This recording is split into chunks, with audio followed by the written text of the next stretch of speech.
Donnie and Dolly. The team is supported by ableauctions.ca. Closing your business? We can help. It is Thursday, and all of our guests today, including Farhan Lalji, standing by. Brought to you by the Vancouver Giants. Giants announced today they will hold a Chuck-a-Puck. This is an old read here. You didn't change the read. Are you sure? Because I printed it out. Tomorrow night's game against Tri-City. Oh, I printed it out. Oh, well, it's wrong. The Dollywall might have taken it. I don't touch his stuff. I can tell you the new read is promoting tomorrow night or Sunday's game against Swift Current, 4:00 start at the LEC. Post-game family skate. Giants, Swift Current, 4:00 Sunday. Yeah, there you go. Right there. Family skate post-game. I've taken part in that. Great hockey. Or at least I watched my kids take part in it back in the day. Ron Toigo pretty happy about what's going on with the show right now and his Vancouver Giants. Maybe this will help. Farhan Lalji joins us now from TSN. How are you, sir? Yeah, you know that whole thing was just shtick so that Henderson could get more airtime, right? Oh, yeah, that's true. I knew it was the wrong read because like 2 weeks ago when I was on and you guys mentioned it, I talked about my wife's promotion with Key West Ford with a Chuck Duck. Oh, right? yes, Remember that? So I knew right away Henderson got it wrong again. Well, maybe you should be producing this show, Farhan. We'll talk afterwards. Might be a pay raise. What's your assignment this weekend? Where are you headed? I'm going to Philly. What day is today? Thursday. I'm going tomorrow. Preview the game Saturday, do the game Sunday, and come back Monday. Actually, and I'm going on Saturday. You know, AJ Jakubek from TSN Radio in Ottawa is just going as a fan. So on Saturday, we are both going to go to the Palestra, which is like this famed old basketball barn, right? Like an Agrodome type of deal to watch an Ivy League basketball game. Penn is playing. I can't remember who they're playing. I think Columbia. And it's the venue, right? Like I've read about this venue and how historic and cool that it is in basketball lore, and I've never been. So we're going to go Saturday and then, watch the game Sunday. Hopefully not get into a fight with all those Philly fans. Yeah, they're notorious. So Commanders at Eagles, Bills at Chiefs. Yeah. The obvious question, Farhan, who's going to the Super Bowl? Which two teams? Honestly, I picked the Kansas City Chiefs to get to the Super Bowl again at the start of the year, so I've got to stick with that. Although being at the game last week and just watching them play was probably as unimpressed as I've been all season with their offense. And you know, look, it's been an up and down season for them. They've still managed to win, all but one game, and that one game was against Buffalo. And Buffalo's had a lot of success against Kansas City in the regular season, just not in the postseason. So I'm still going to pick Kansas City, but I'm nervous about the pick now just because they always find a way, but it's not looking pretty right now. And to be fair, I thought Buffalo was a little fortunate to beat Baltimore because I think a lot of it was Baltimore self-inflicted. And I think Washington's going to win. I really do. Jaden Daniels is absolutely unflappable. And the thought that they could go from 4-13 with a new coach, new GM, new quarterback, new everything to the Super Bowl is unfathomable. But this guy is legit. You look at the NFC, all the great quarterbacks are in the AFC. Jaden Daniels and hopefully Michael Penix in Atlanta, they are going to run that conference for a long time. He is the real deal. Okay, so you talk about unflappable. He is so cool and calm. He looks like a veteran. And you're covering that game. How would you defend Jaden Daniels? Wow, that's a difficult question, and I say that because he freezes pass rushes. Right? Like every once in a while you get a rare player who decides the game is going to be played at a certain speed, and it's his decision. And Mahomes has some of that, and Jaden Daniels has that. And if you look at him, he's not incredibly fast, but he's so fluid, and his timing on when to break and when to cut and just the control that he's in offensively is, you don't see a lot of it. It's generational. So for me, I'd probably play a lot more zone defense. I'd probably keep everything in front of me and just make sure that I've got eyes inside on the quarterback so that I can support it. If you look at Jaden Daniels' numbers against blitzes, which typically leads to more man coverage behind it, I think he's in the playoffs. I think he's 16 of 19 on plays where he gets at least 5 pass rushes. Right, where there's pressure coming at him, none of it phases him. Right, so if you could be in zone coverage, you've got to rush the passer in layers and not create escape lanes for him. But there's no easy answer because, I don't know if you've read some of the information. Like, he's got on this special virtual reality system that was built in Germany just for him. And they began it at LSU. And he basically decided that if you're going to draft me, you have to commit to using this system.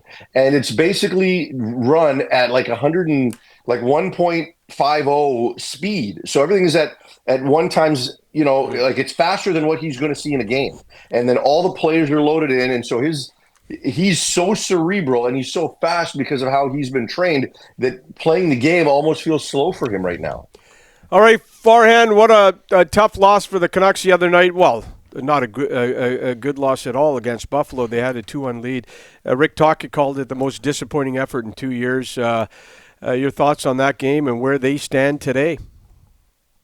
Well, this is a team that just can't seem to string two together. And when they win, sometimes it's so impressive, right? And I know there was circumstances around the Edmonton win because of their schedule leading up to the game. But, Buffalo had a tough schedule leading up to, the back end of back-to-backs, had a practice in the morning, and yet they were the better team in the third period. The Canucks just couldn't function at that point. So just the lack of consistency, and I've had a chance to speak to him about it, personally, like it just the lack of consistency. It's all he wants to do is find a way for this team to play a little bit more consistent in key moments. And what was telling to me was his comments after the game where he said, the moment was too big. What? Like Buffalo in January is too big? Are you kidding me? So, and when people ask about whether or not the Canucks should be a buyer or seller, why would you buy and invest in this team?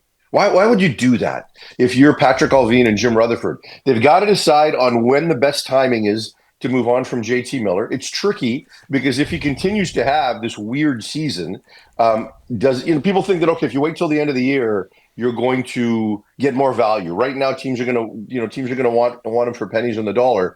But if he all of a sudden, as the second half of the season is as bizarre as his first half has been, it only depreciates the asset. So they've got to move on because I think it is weighing on the team emotionally. Just the situation. I'm not accusing JT of anything, but the situation. Players have admitted it. It's weighing on them.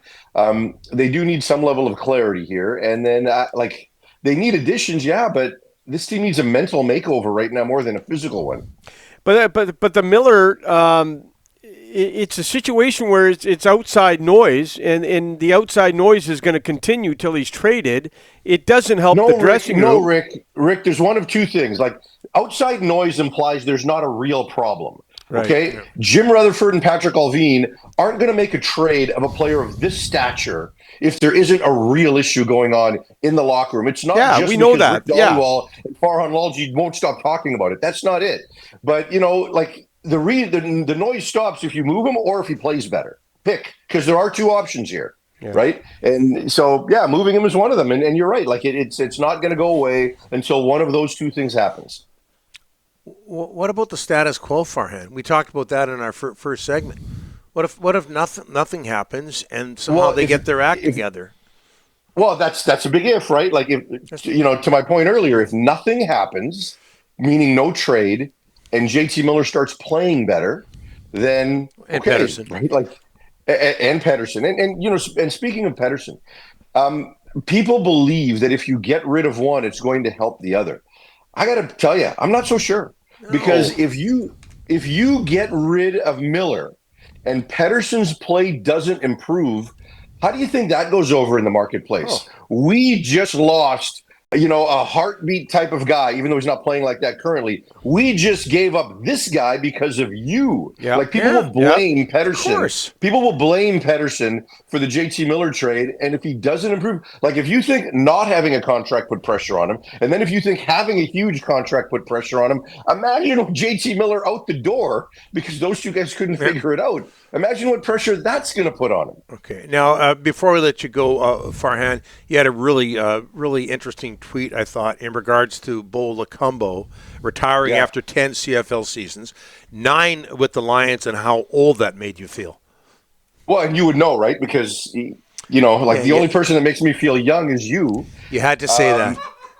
Well, come on. You know that. You know that, Donnie.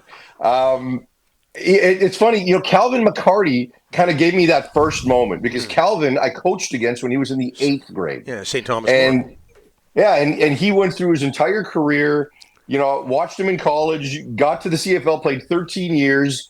Now he's getting into coaching, and just seeing these guys go through that, and seeing players like I covered the Sedins from start to finish, and they had extensive careers. Mm-hmm. So as you see so many of these things happening, and look, we're all from the same generation. I bug you all the time, but we all, me, you, and Rick, we've all kind of been through these same moments and touch points in our careers, right? I mean, we were all around when Mark Messier was here, and Sedin got brought in, and Trevor Linden got traded, and Trevor Linden came back, and all of these moments just make you realize just how long you've been doing this. And from my perspective, it's not just the broadcast side, but it's the coaching side. Bolacombo, when I watched him play in the 9th grade, you knew this guy was a special player. And then he went down to Oregon for his 11th grade year to play high school there, and then got his offer to University of Oregon. And just seeing all of that, and watching him, he's now a father of 2. His younger brother's playing. It's cool to see these guys grow, and that's kind of what it's all about when you coach, right? It's just seeing the growth of athletes, and they may not always be the ones that you coach, but just seeing others go through it and building relationships. It's awesome, but it does make you feel like you've been doing this for a while. I think I aged 10 years during that answer, Farhan. But I know how you feel. I know how you feel, and it just seems like yesterday we were talking about Bo and him going to Oregon, and all the best to him. A sports page story would have been done at that time. Oh, absolutely, absolutely, right? Yeah. Trevor Henderson and Donnie Taylor doing a Bola combo story. Yeah, well, Steve Nash, grade 9, we did a story on him, and I think he did fairly well despite that. Hey, Farhan, I was working at the CBC and went over to Steve Nash's house in Victoria to do so. And I've been at TSN 27 years now, so to go back there and to do that at his house, and he was still at Santa Clara.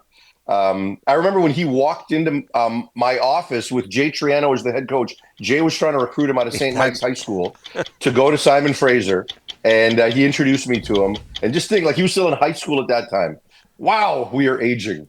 We need music for this. When we do these segments, Henderson, if you were a good producer, you'd have some old music. Yes. Henderson's flipping out. Yeah. You got to get off the air. Henderson's flipping out. Hey, Farhan, I love how you one-upped me on the Steve Nash story. Safe travels, my friend. You guys. Safe travels, Farhan.